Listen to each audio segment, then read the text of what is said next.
Welcome to Art Lounge.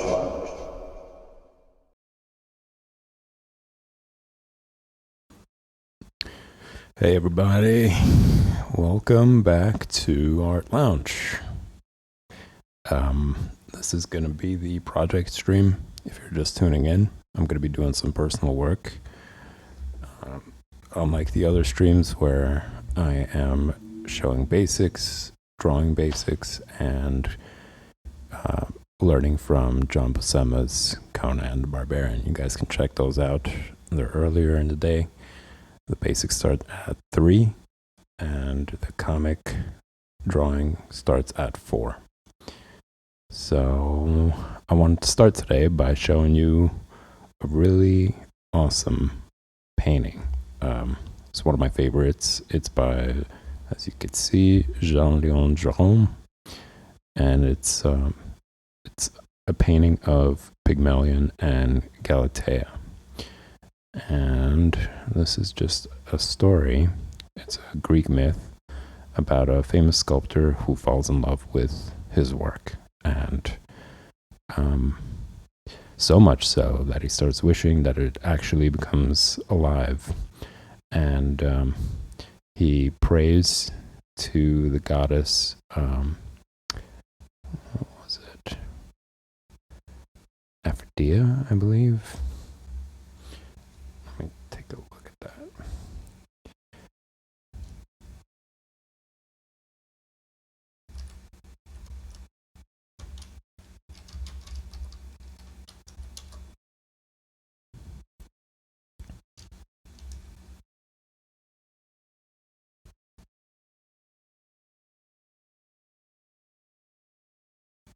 Aphrodite. Yeah, he prays to her in order for his creation to come alive. And eventually, time comes when he does praise to her, and the goddess comes down and takes a look at the work, and she is absolutely captivated and finds the likeness of herself within the sculpture. So she grants him this wish, and one day Pygmalion comes back and notices that the sculpture is starting to have some color in the cheeks, and he's just so excited. He comes up to the sculpture, hugs it, and starts to feel this warmth that's emanating from the sculpture. And eventually the sculpture comes alive, and they have a happy life afterwards. So I just wanted to show this just to talk about how sometimes this also happens to artists, where they just really fall in love with their own work and completely become blinded by it, in a sense. And also, just to talk about how you could also have your own interpretation by just looking at some of the work. It doesn't necessarily have to be, exactly as it is. And just seeing that, how this painting kind of depicts this idea of how love is at the forefront of everything, in a sense, right? He's totally in love with his own work, or with another person, rather, finding this beauty and just falling in love with that. And in the background, you could kind of see all these other things, not necessarily what they represent, but when I look at it, and this kind of shows to me these different aspects. Like if you take a look at the two faces in the background, it just kind of reminds me the old man with the huge gaping mouth, for some reason, just reminds me of a greedy politician, somebody who's just like a tyrant and just gets old and miserable. And then the face on the right is of somebody who's just, it's a good looking face. Someone who's just incredibly self-centered and narcissistic, and just there's no life in his face, just no color in his face. It's just this dead inside kind of person in the background. And there's other people who are just really into themselves, and if you look at the statue in the background, there's a person who's just admiring themselves. It looks like a mirror.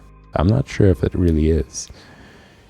So it's all these different aspects of life, but this idea of love, whether it's love for your craft or love for somebody else, is like at the forefront, at the center of the picture. And you can just see it's represented by the cherub, or the cupid rather, and as another mark of, love and falling in love with something. So it's just cool to kind of look at things, and aside from the true tale of it, and if you look at the title of it, and you could look it up and you could read about it, but I think also art is just supposed to inspire this like creative way of looking at things and coming up with your own interpretations and views. And I think it's also kind of interesting how like the entire this painting is kind of meta. Like if you look at it, it's such a beautiful painting, and it's done by Jean-Léon Gérôme, and you could tell that he also kind of fell in love with his own work. I mean, if you look at how he painted the female figure, it's amazing. There's so much expression to it, and it really does look like it's alive, despite it just being a painting. And you could tell by his embrace and how like surprised and excited he is by this reality, by his dream coming true. And it's still, there isn't anything going on. It's not like it's emotion, but you could just tell by the way it's drawn, by the anatomy, by how he's grasping her, and like the gestures of the fingers, how it portrays this emotion. And even in the slight view of his face and his eyes, and the expression of his eyebrows, like you could see the lines in the eyebrows that he's just super excited about it, and you can't believe it in a sense. So yeah, just how he really fell in love with the painting of someone who fell in love with his sculpture. I think it's just kind of cool. I really enjoy that. So yeah, I just wanted to show you guys this before hopping back on to my project. Something I was working on yesterday.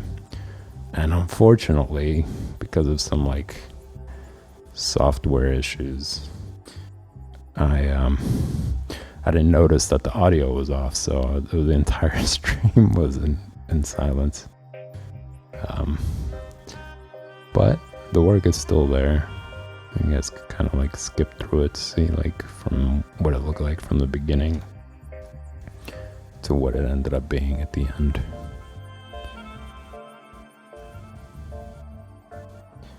And I'm pretty excited about getting back to this piece.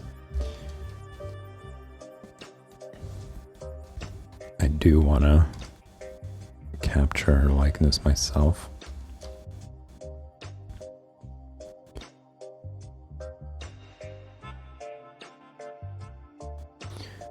If you guys are in chat right now, post about a favorite painting of yours if you have one, or image that really moved you, that really resonated with you when you looked at it at first and captivated you.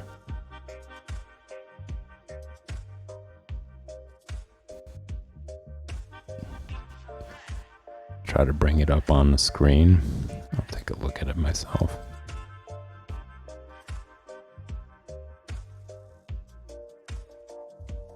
Or if you guys are just tuning in, you could always join on the social media. That's listed in the website. There's multiple of them. You could post there with a little info about what the painting is or what the piece is and how it moved you.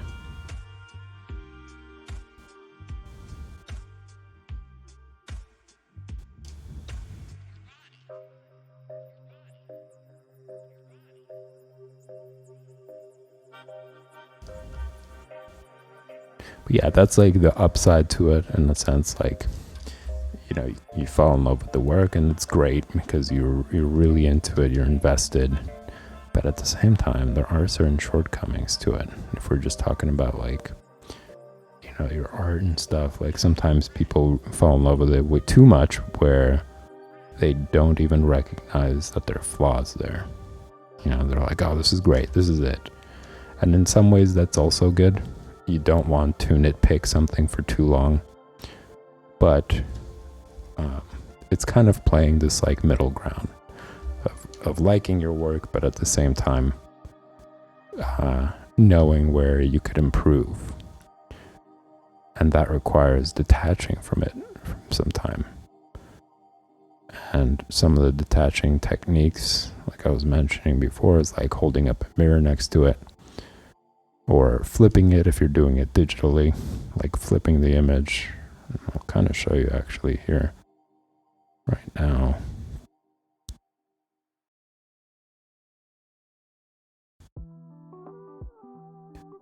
If you flip it like that, you kind of notice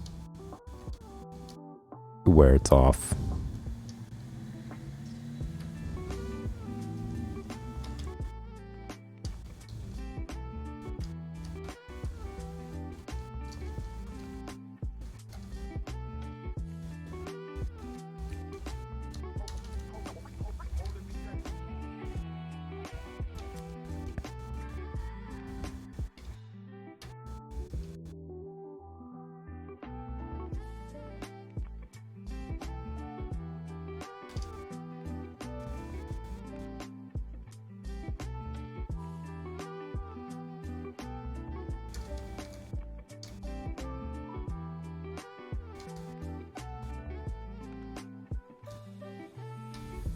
That's just one technique.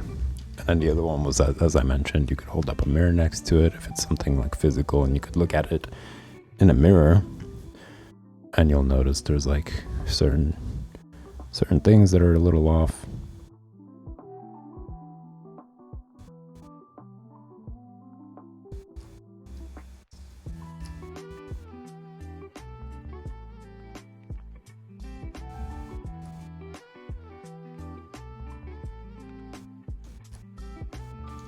Also, let me know how the audio is. Yeah, I'm a little skeptical now after that fiasco last night. Let me know if it's too loud, too low, or if you guys can hear it right.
This is the really challenging part about drawing from real life, is that you don't have, or rather not just from real life, but if you're using like the pencil technique where you're drawing the external limits of whatever it is, so like the line of the face, right? Like that's as far as it goes. The line of the nose, to define it or to give it shape.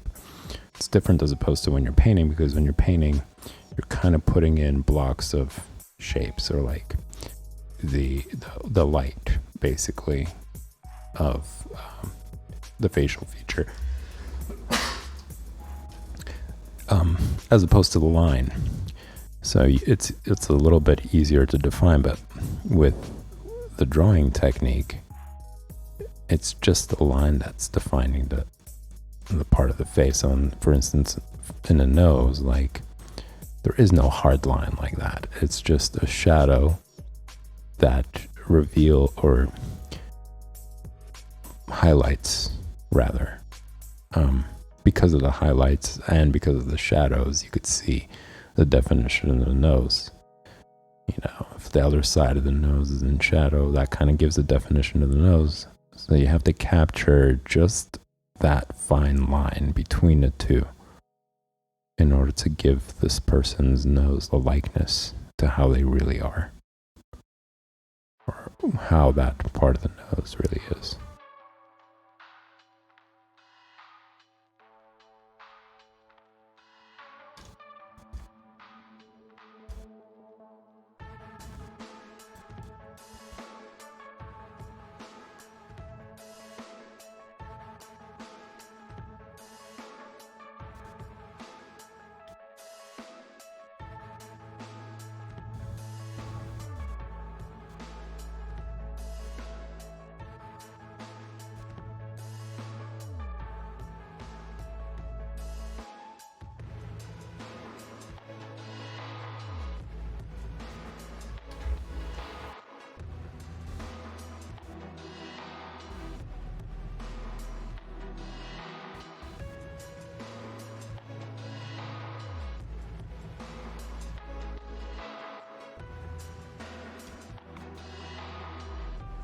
And then some things, if you draw them, kind of make the image look a little weird.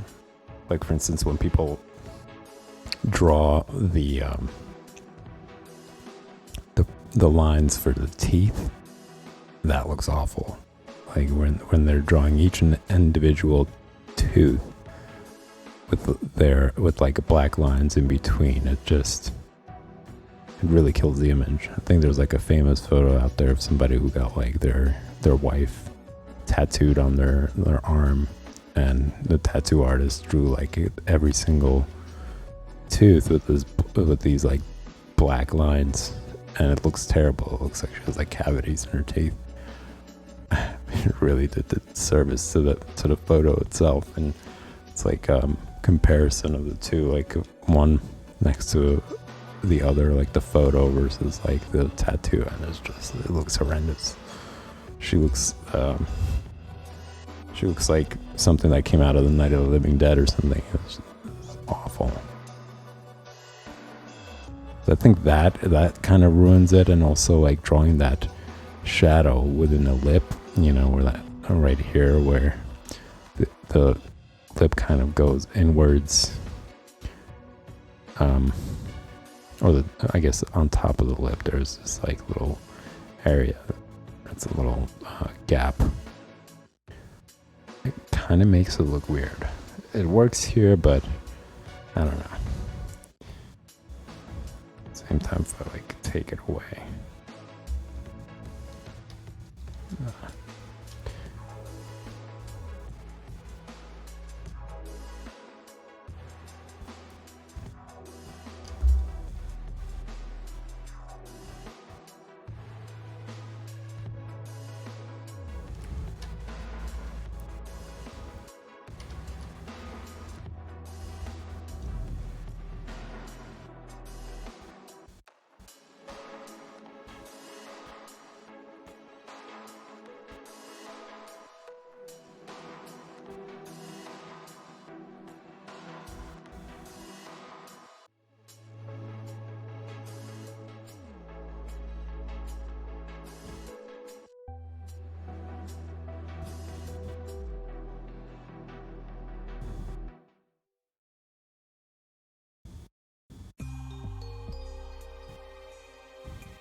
Angles are so challenging as well. Like, just like the idea of the corner of the mouth. Like, if you change that a little bit, a tiny little bit, then the face expression instantly changes. And the same thing for the angles. If you don't get the angle right,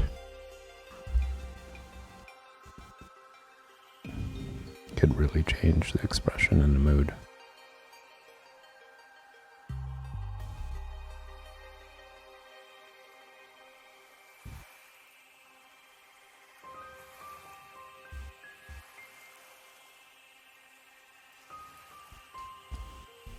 I think other ways that I'm going to be able to capture the likeness more is once I start to go into coloring, because that'll give me a chance to use shadows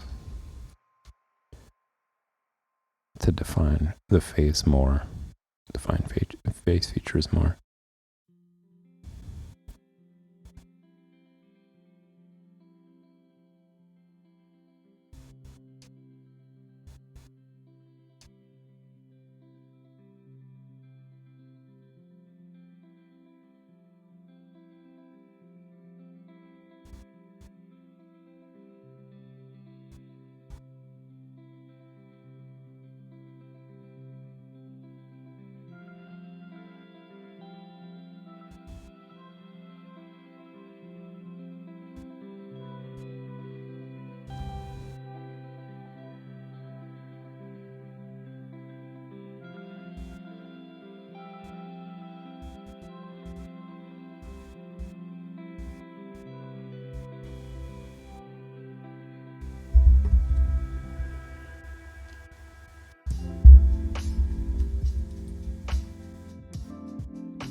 I think I'm gonna have to move on to like other parts of the face or other parts of the figure.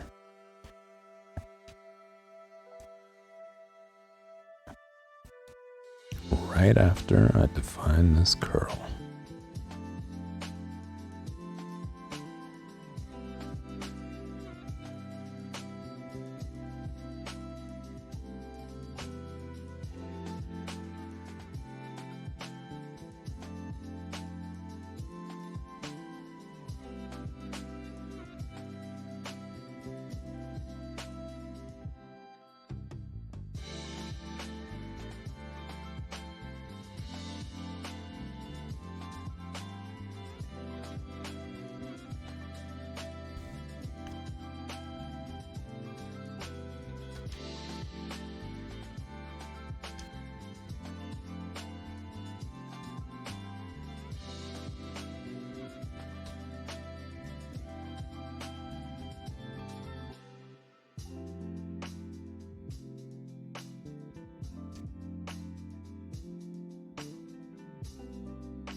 I like to kind of use the eraser as like a shaping tool as well. Like if I'm starting to see that something is kind of going out of bound or just getting too big, just to use the eraser to give it more shape.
That's a small hand. That's very small. I guess the downside of working zoomed in.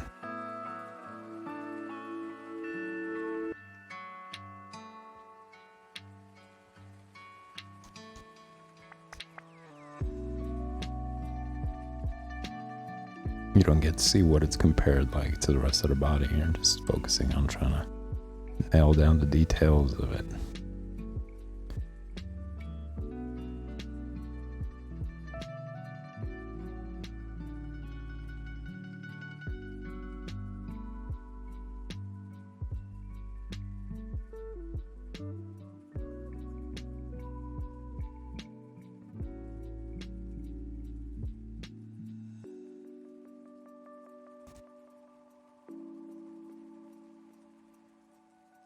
Sketching out the image to the rescue.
I think I'm spending a lot of time on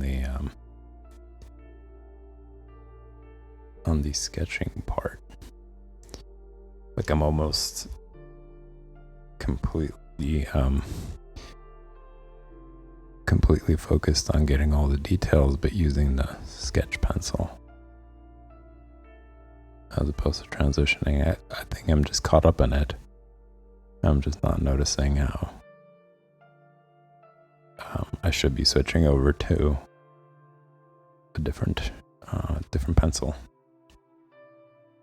or different color rather, since we're doing it digitally.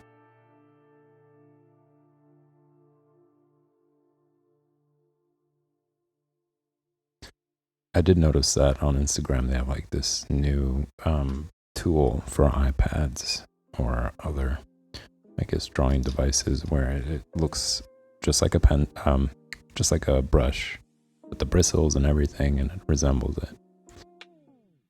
And I thought that was pretty interesting. But I wonder what it's like actually using it, considering that there is no medium. Like you're not using it with oils or watercolors or anything. It's just a screen, so you're kind of like just brushing the screen. I don't know. Not knocking it. I would definitely want to give it a go and see what the experience is like.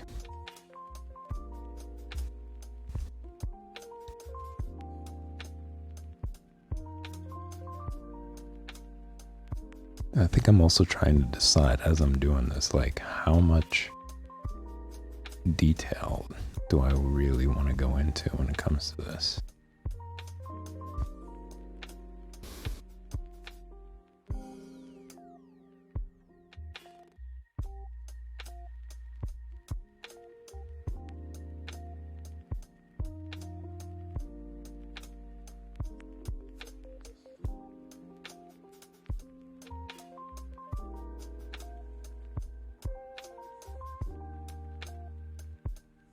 But I think I could just pick that once I switch to a different color.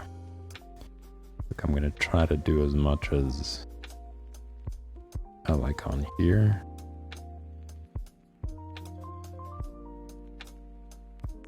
And then on a new layer, pick and choose which lines I want to stick with and which ones look good, etc.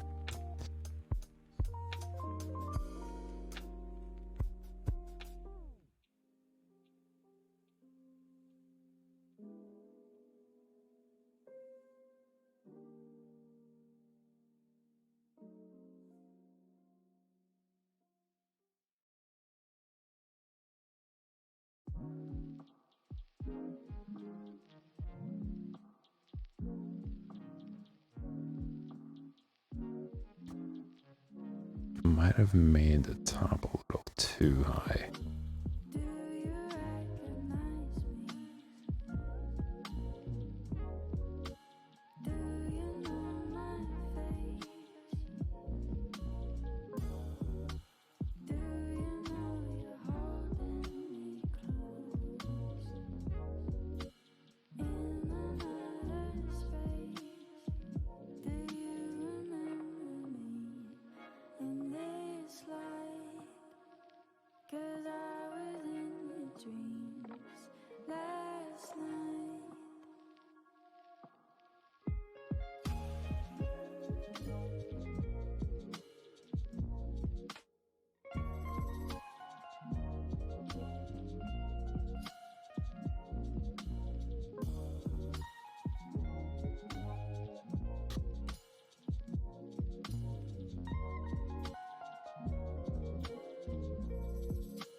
I think her arm is looking a little stubby there. I don't really enjoy that. That's gonna have to go.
There's a part of me that just wants to keep going past the time for this stream. But I do want to get back into like traditional painting, so I think I'm not going to do that this time. I'm still trying to debate whether I should just also work on it in my private time, so you guys could see more results when I'm streaming, or just to keep going on the stream and show you guys like the full process. Let me know what you think. Would you rather see more results on the next stream, or do you want to see like the full process until the end?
It's a huge thumb. I'm gonna have to downsize that guy.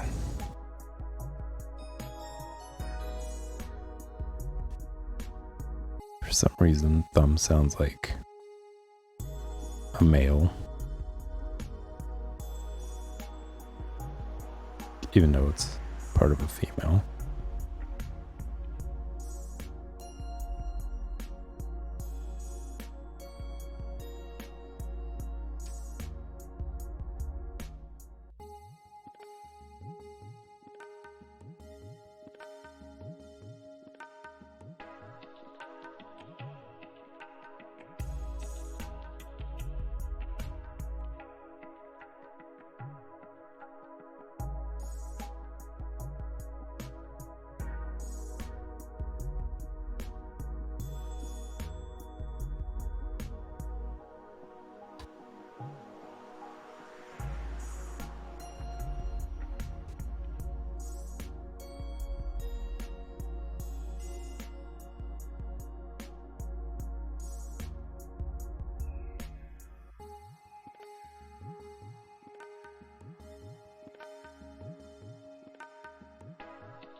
I might have found the culprit.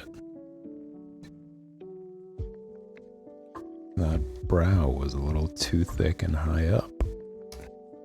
Changes the expression.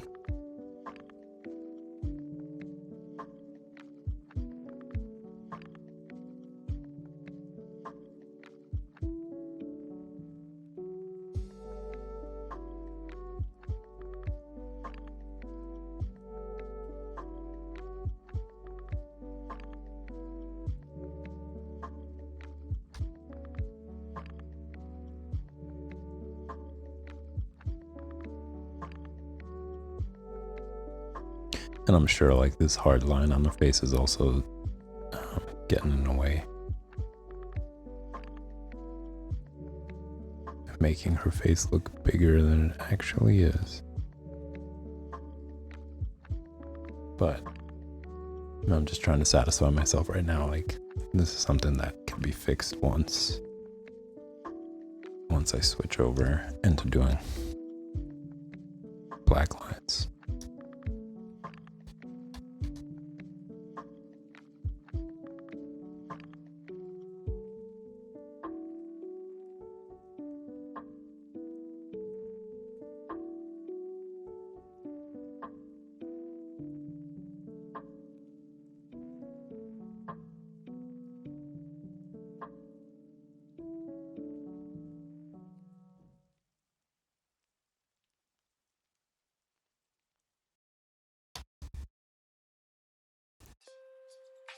So I'm going to give this nostril some line variation because it's not as dark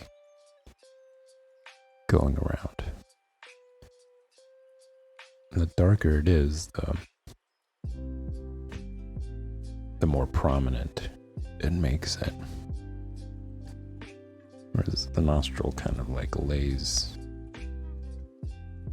closer to the face than jots out.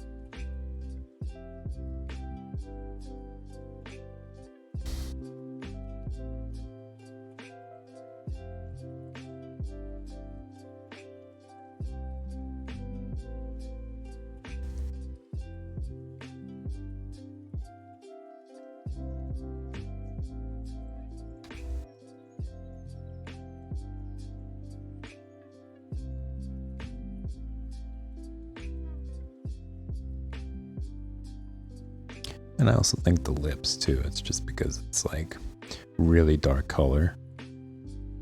It doesn't give it like a natural look. It's less of a natural look.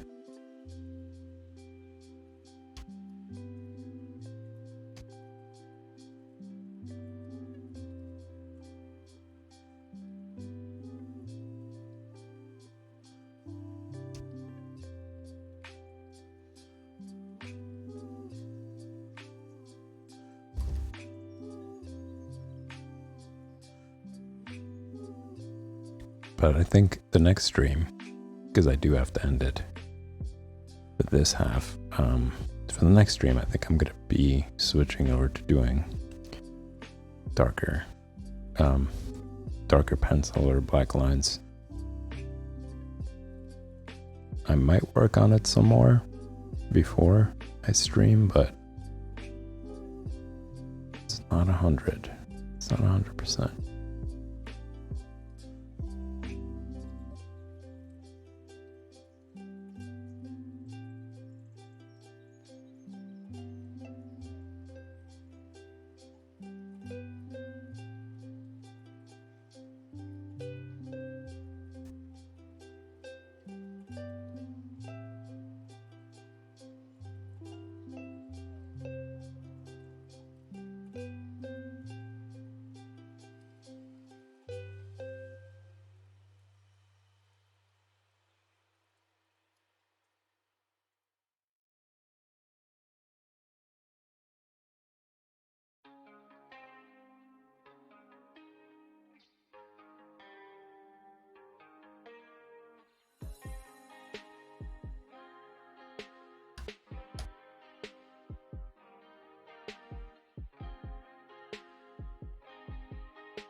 All right, guys, I'm gonna cut it off here for the project stream. I'm gonna take a little break, a short one, probably not 15 minutes. I'll be back at 9:10.